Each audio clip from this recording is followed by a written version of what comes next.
ka, besh.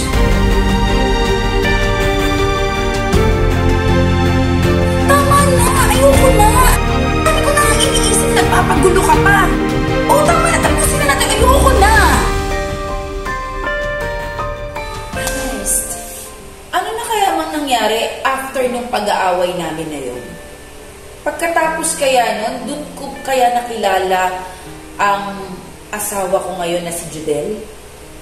Kung nanonood kaya ngayon ng asawa ko, magseselos kaya siya? At sino kaya yung tinutukoy ko na kanina pa natin pinag-uusapan na first love ko?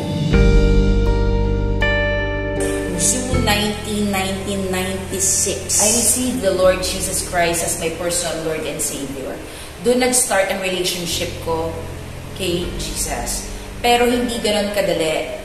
Kasi na-overwhelm ako, kaya naghanap ako ng ibang saya. Okay, nakalimutan ko ang Lord until niligawan niya ulit ako. Naging okay kami. Dumating ako sa point na nagpe-preach na ako. Hindi ko na siya kinakahiya. Kaya lang dumating ulit yung mga problems, struggles, trials in my life. Hanggang sa na-down ako spiritually and gusto ko na naman sumuko.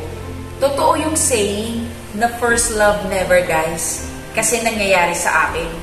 Na kahit na nagkaroon ako ng for the moment na spiritual stagnant na hindi ako nag-grow, na nagkaroon ako ng worst situation, pero still, siya pa rin ang first love ko. Alam mo kung bakit? Because He first loved me.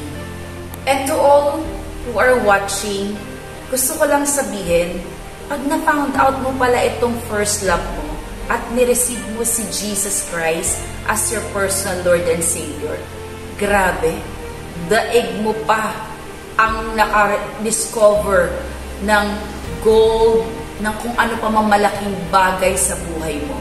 Dahil sobra ka talaga naaalagaan ng Lord. And mind you people, kahit gaano kabigat ang problema, kapag in love ka kay Lord Jesus Christ, believe me, ang dali lang pala. Happy Valentine's to you, my Lord Jesus Christ, my first love.